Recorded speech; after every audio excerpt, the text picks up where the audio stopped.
más tiempo hablando yo, porque las estrellas de este programa son nuestros invitados y ya nos acompaña a esta hora el doctor César Ochoa, magistrado del Tribunal Constitucional. Muy buenas noches y muchísimas gracias por estar con nosotros. Buenas noches y muchas gracias por su invitación. No, gracias a usted por venir, sobre todo una noche de viernes. A ver, hablemos de la posición que puede tener usted como jurista, como integrante de nuestro máximo organismo de administración de justicia, con relación a la posibilidad de que el Perú se retire de la Corte Interamericana de Derechos Humanos. ¿Cuál sería su punto de vista? La doctora Pacheco decía en una entrevista previa que no todo lo que la Corte dice se debe acatar. Ahora, de ahí a apartarse de la Corte hay un camino por recorrer. ¿Qué tan conveniente es, digamos, salir de la Corte y no de pronto expresar sencillamente a través de una carta, no, un desacuerdo con una decisión adoptada que en este caso tiene que ver con la aprobación, la promulgación de esta ley de amnistía para militares y policías que lucharon básicamente durante la época del terrorismo? Bien, mis opiniones son a título personal, por supuesto, no representan al Tribunal Constitucional. Lo entendemos. Este tema de retirarnos o no de la Corte Interamericana de Derechos Humanos, que se plantea cada cierto tiempo, no es la primera vez, tiene que analizarse con un amplio debate nacional, en primer lugar. Y hay que analizar cuáles son los costos y beneficios de participar de la Corte Interamericana de Derechos Humanos. En mi opinión, son mayores los beneficios porque se trata de la protección de los derechos fundamentales de todos los ciudadanos. Además, retirarnos de la Corte implica denunciar el tratado, es decir, denunciar la Convención Americana sobre Derechos Humanos. ¿Y quiénes hacen eso en la región? Ustedes saben quiénes hacen eso en la región. No voy a decir los nombres. Yo sí los puedo decir. Así es. Trinidad y Tobago, Venezuela. Y hay otros personajes con tendencias autoritarias que son los que preconizan retirarnos del sistema interamericano de derechos humanos. Por eso creo que debe haber un amplio debate, no una decisión apresurada de ninguna manera.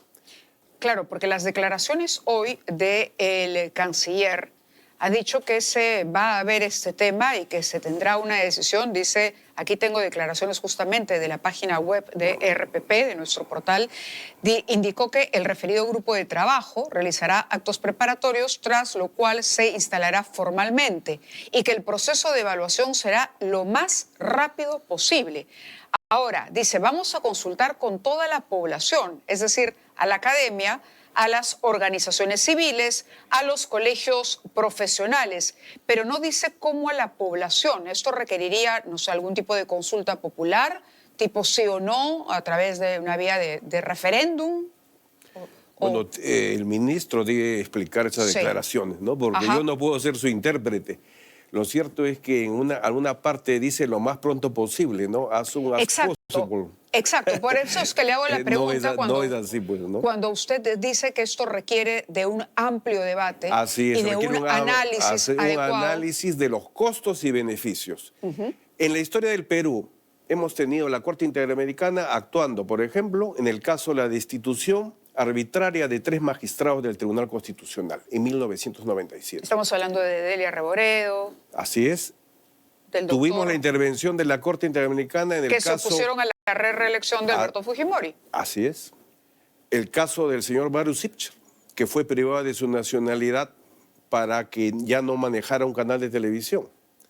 Y tenemos otros casos muy importantes en materia de protección de los derechos humanos. En consecuencia, hay que analizar los costos y beneficios, como digo, de participar en un tratado de derechos humanos y en un sistema de protección de los derechos humanos.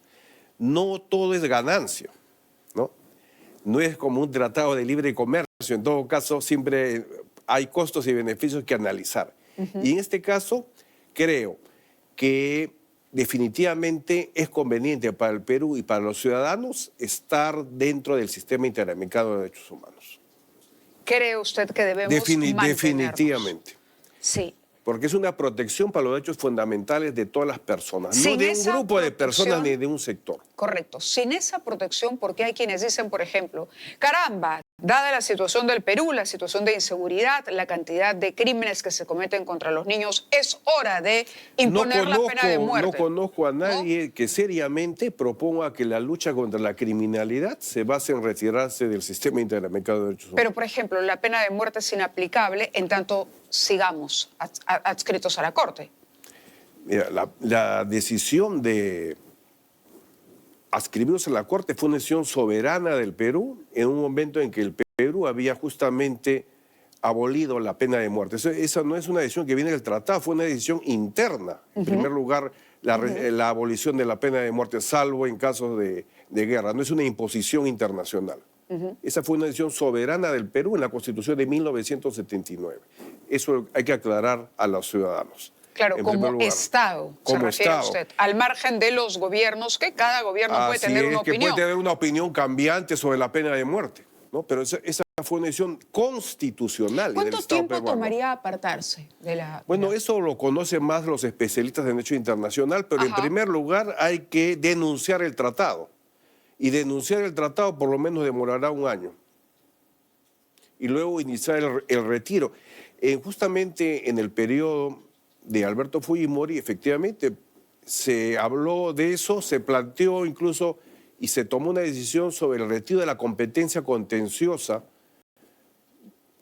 de la Corte Interamericana de Derechos Humanos de parte del Perú, pero no se llegó a culminar ese proceso. Ahora, el punto que ha abordado la presidenta y por el cual menciona el tema de la Corte es la ley de amnistía. ¿Esa ley usted considera que debe ser promulgada? También Yo no podría opinar al respecto porque puede generar un adelanto de opinión. Ya un tema tan específico, ¿no? Ya no puede ser materia de un pronunciamiento mío, ¿no? Me parece que en este momento no cabría. Pero ¿cabe la posibilidad de que los jueces, por ejemplo, puedan inaplicar una vez promulgada la ley? Hablo desde el análisis de lo jurídico estrictamente. ¿Tiene un juez la facultad de aplicar o no aplicar, la discrecionalidad para aplicar o no aplicar esta norma una vez promulgada? Porque en la mañana conversábamos en la ampliación de noticias con el ministro Morganquero, quien prácticamente nos dijo que la ley se iba a promulgar en los próximos días. Bien, hay un antecedente histórico, ¿no?, sobre una ley de amnistía que una jueza inaplicó hace muchos años, ¿no? La jueza Sakikurai, me parece que se llamaba. No la conozco personalmente. Entonces, sobre eso ya hay un antecedente en el Perú, ¿no? Me está respondiendo que sí. A buen entendedor. Le estoy mencionando lo que históricamente ha ocurrido. Pocas palabras. Otro tema interesante sobre el que quería preguntarle es sobre la ley de extinción de dominio. La Fiscalía de la Nación la ha rechazado. Aquí conversamos con la presidenta del Poder Judicial en su momento también, y ella dijo que no, que sería un retroceso en la lucha contra la corrupción. ¿Por qué el TC finalmente ha limitado esta norma, que para muchos se considera una norma que ha contribuido, digamos, a poner a buen recaudo determinados bienes, digamos, preservar antes de que estos puedan ser transferidos mientras se desarrollan investigaciones complejas? Bueno, no voy a entrar en polémica con la fiscal de la Nación, ¿no? Pero un principio general del derecho reconocido en nuestra Constitución es el principio de irretroactividad de las leyes. Ajá.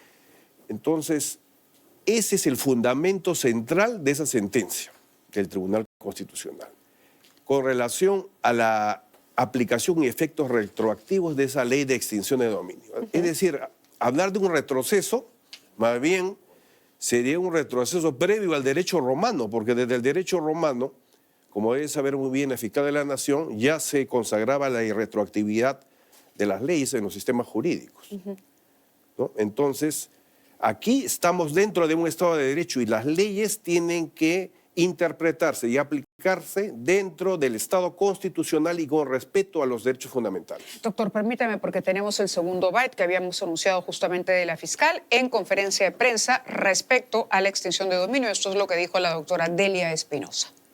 Que los dos incisos, los dos artículos que han sido modificados o que han sido declarados inconstitucionales, en buena cuenta van a permitir, y en pocas palabras, que no se pueda continuar con la extinción de dominio de bienes, capitales, instrumentos ilícitamente obtenidos y que están en manos de testaferros actualmente, de hechos producidos hasta antes del 2018.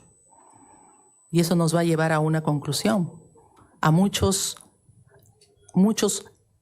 bienes, capitales que en el momento actualmente han sido materia de incautación, van a tener que ser devueltos. Esto que ha dicho la fiscal, ¿no? Leía también algunos informes que se publican en el mismo sentido, que se limitaría la recuperación de propiedades vinculadas a delitos graves. Y se habla de casos en particular. El entorno de Alberto Fujimori se vería beneficiado, se dice.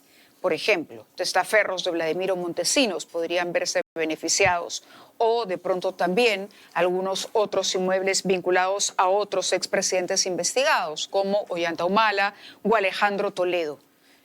¿Es cierto? Mire, yo no conozco esos casos de manera específica. Lo que sí le puedo decir al respecto de las afirmaciones de la fiscal de la Nación, que nos hubiera gustado que ella los hubiera sustentado ante el Tribunal Constitucional. Quien defendió la posición del Ministerio Público, recuerdo, fue una procuradora. Ahora estamos escuchando estas afirmaciones, no recuerdo el nombre. Porque pero la Procuraduría...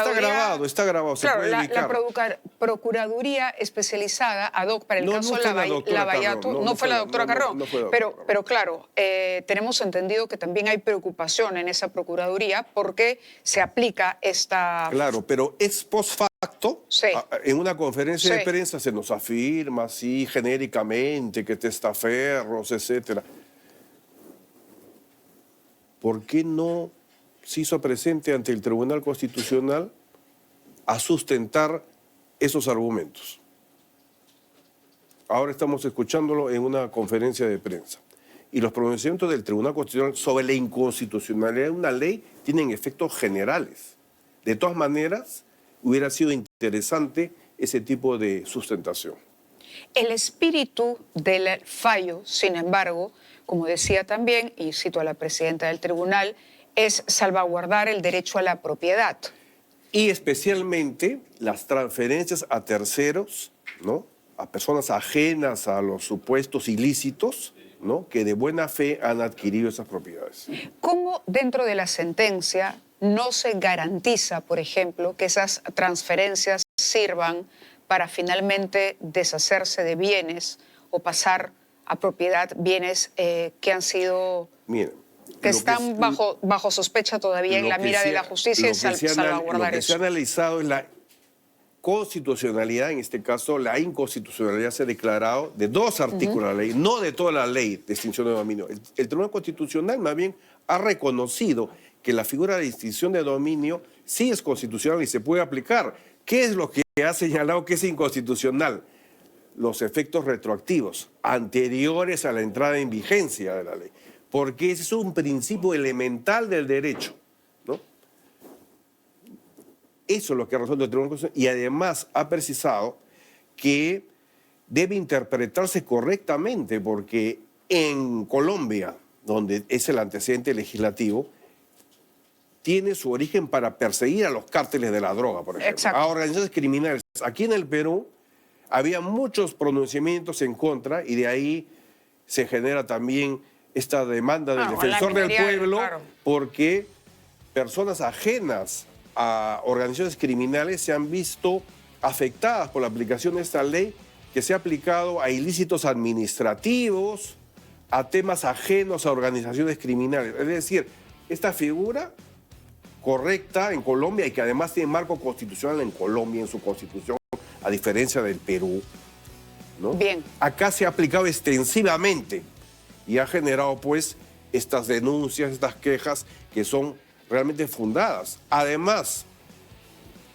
Cuando la persona es absuelta por el Poder Judicial, sin embargo, se mantiene la pérdida de dominio. De acuerdo, doctor Ochoa. Nos ganó el tiempo, pero le agradezco mucho su presencia en el programa y hacer estas precisiones sobre ambos temas complejos, pero de coyuntura inevitable. Muchas gracias. Muchas gracias. Buenas noches. Hacemos una pausa rápidamente y vamos a volver para conversar con la